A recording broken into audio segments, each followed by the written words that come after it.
everyone. I hope you're having an amazing day. So today we're gonna be doing the final episode of JavaScript development. So far I have covered the basic aspect of JavaScript, which gets you started with the JavaScript, right? And I expect you to invest time in your own time, in your free time to learn more about JavaScript, right? Because what I've covered is the basic aspect of JavaScript. So what we're gonna do today, we're gonna talk about ES6 features of JavaScript. I want to talk about arrow functions. Gonna talk about params, default params, and other stuff, right? It will be a bit exciting, but this will be the last topic.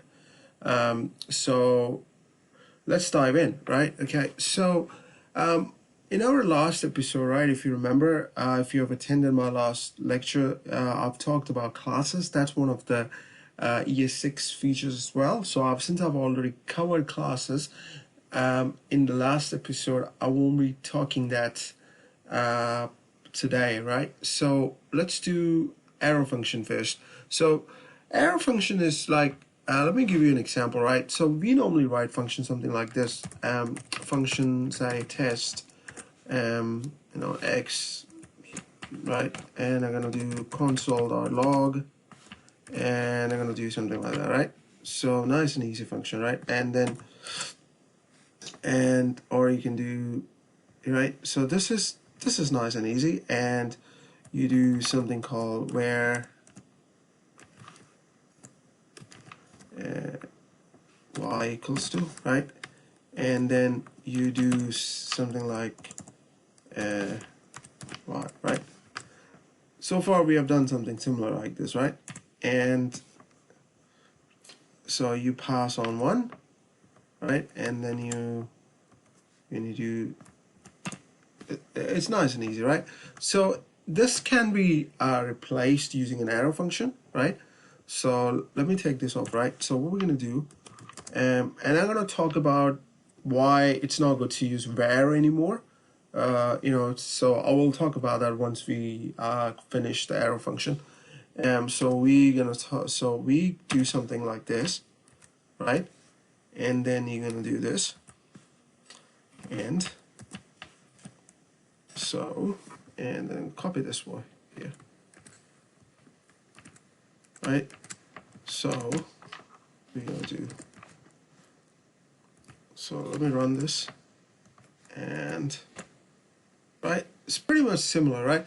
So you see arrow function, right? It's very easy to write, so we don't need to write function anymore here, right? Instead we replace it with this and then this arrow function here, and so you will get the similar syntax, right? This is one of the things they have introduced as a part of ECMAScript 2015. So this is most commonly used now. It's more adopted style of writing functions, right?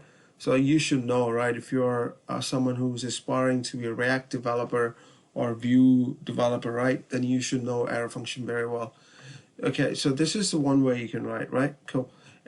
Now remember, I did something like this, and I got undefined, right? So we so E6, right? ES6, right? You have a new concept called parameter, right? Default params, right? So what we can do default params. So I can put x equals to 1, right? So I'm actually putting a default params. Now if you do something like this, right, you will get 1, and yeah, you surely can replace it. That's fine, right? And you can obviously do that, and it will replace it. So this is one of the features of ES6, right? Pretty cool, pretty handy, right? Before you've seen, right, there was no concept of that. So that's one of the annoying part of it, right? And then there's another call. You can put unlimited number of params before you have to convert that into array and kind of stuff. Now all you have to do is just put dot dot and just put let's say t.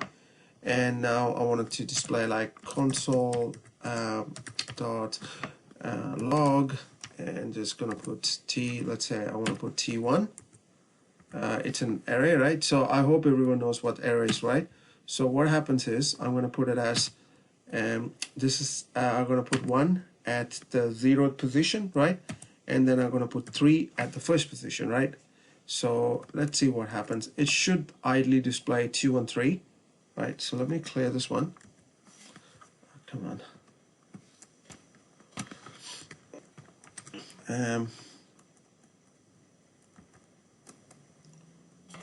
Right, so 2 and 3, right? It's pretty nice and easy.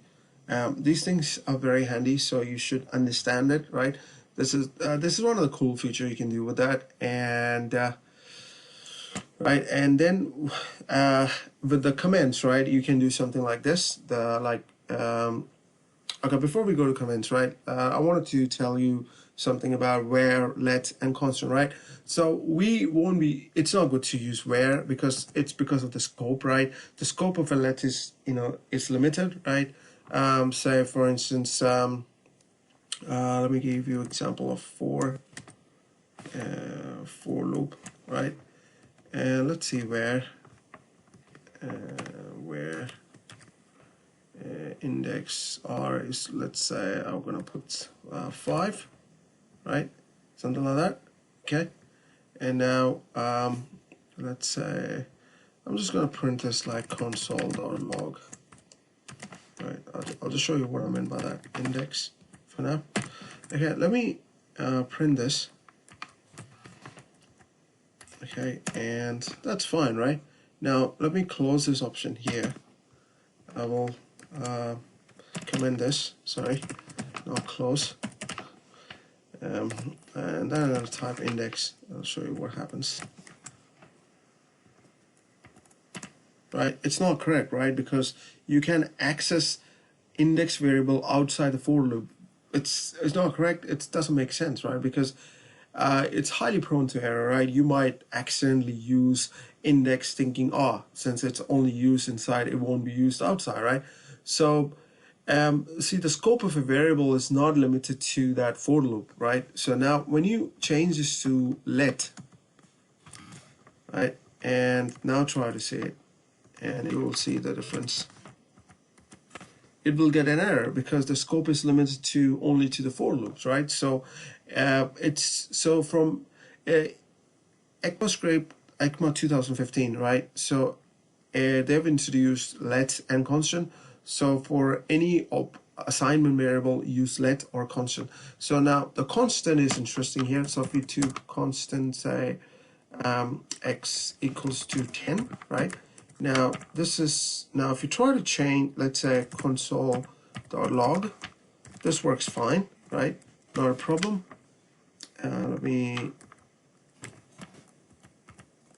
Right?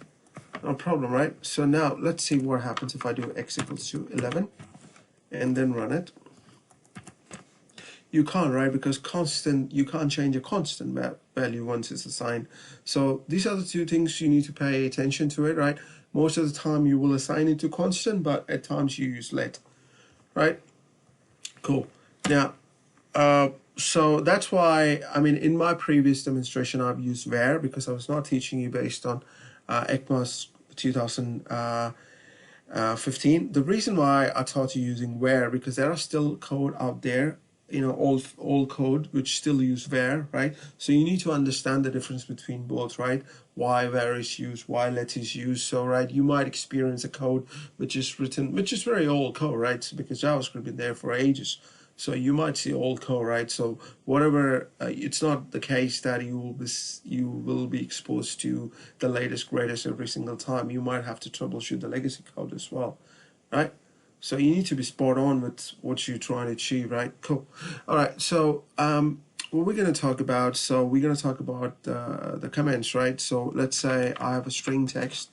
We're going to use let right now since we're talking about ECMAScript. So we're going to use let, no more where. So we say let str equals to, you might remember, right, something. So this is a big text, right? And then if you wanted to move to the next line, you probably have to do something like this, right? And then you have to do something like blah blah, right? Blah blah blah, right? Something like that you need to do, and then you have to do console.log, console.log, right?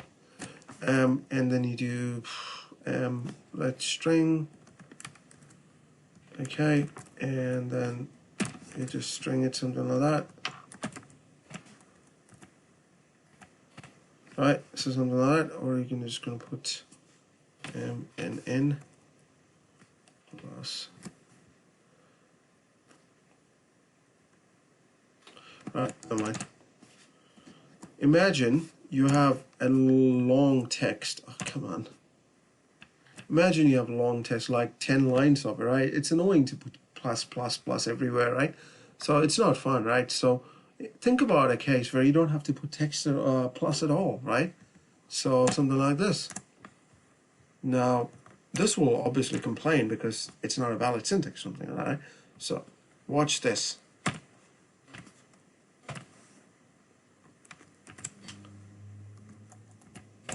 Right? It works, right?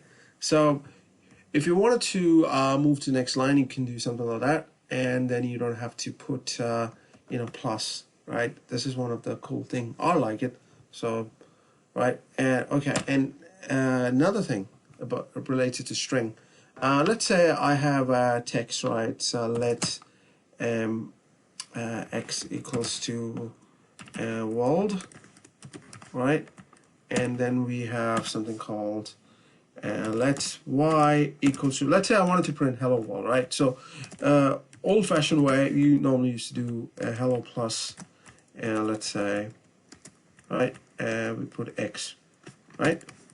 And then we do console.log and y. Nice and easy, right? So this is what, we mostly used to it.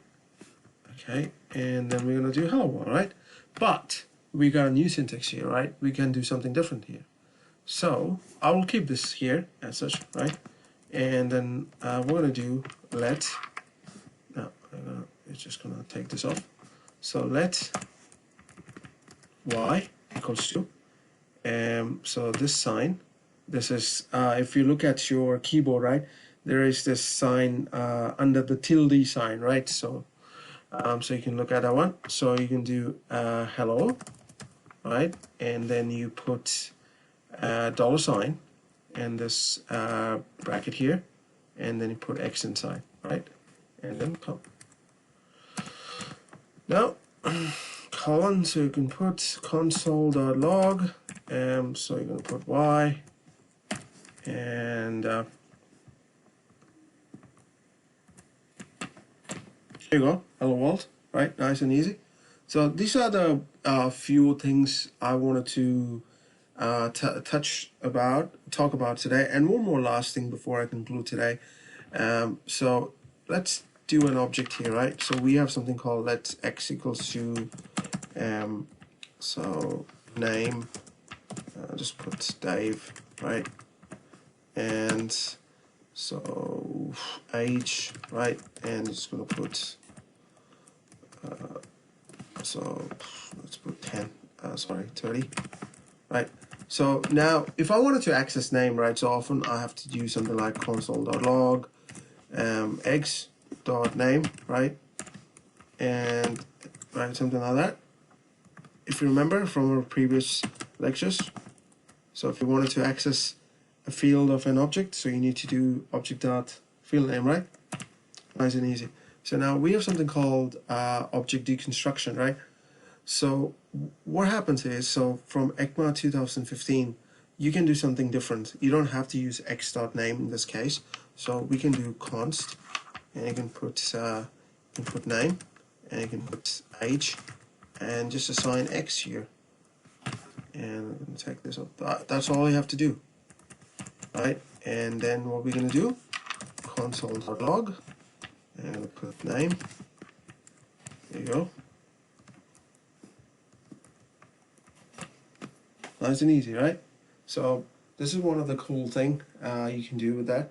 So there are a lot of things out there which explain in detail about ES6 of features, right, which JavaScript has implemented, and you can have a look at it in your free time, right? And I will highly encourage you to check it out, because I'm not going to cover every detail about it, right?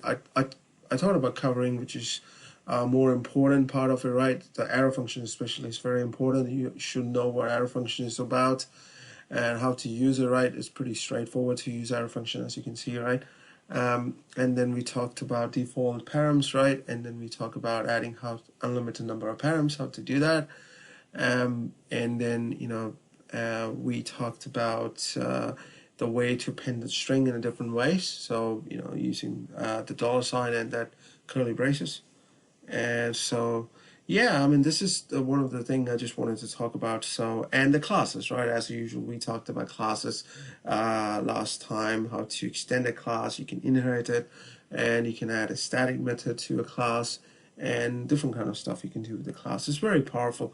So that's pretty much what I'm going to talk about, and this is the final chapter of JavaScript's introduction. So I hope by now you have fairly decent understanding of what JavaScript is all about. You can write a fairly decent amount of code, right? And I gave you enough tools and functionality around JavaScript which you can do, right? Now, if you're someone I will highly encourage you to, if you're someone who never done HTML and CSS, right? I would highly encourage you to learn those, please. I'm not going to cover HTML and CSS because I wish I had time, because I'm going to talk about Salesforce platform app builder certification. That's the thing I'm going to cover. If you're someone from Salesforce, stay tuned for my coming lectures. Right, I'm gonna cover entire Salesforce app builder certification on Lightning platform. And then we're going to talk about Einstein, right? So cool stuff. A lot of things planned for the channel. So if you're someone who's wanted to grow, wanted to get certified, stay tuned. You're in the right place, right? So I've given you enough tools to start with the Lightning development. So you need to know a bit of basic JavaScript. And if you're someone who's gonna proceed to another technology like React or Angular, yeah. So I think it will give you a little bit of edge, right? You can now know some of the stuff around JavaScript, and you can go ahead and start learning it. And when I get time, I'll probably cover React. I can't promise when. I use React a lot. React is my favorite framework. So I do a front end using React. So not the mobile side of it. I don't use React Native. So I will probably talking about React in the future, but I can't promise when, because I wanted to cover Platform App Builder first, then Einstein, then we're gonna see, right? So that's all I wanted to talk about today, guys. I thank you so much for attending, and adios and greetings from New Zealand. Take care.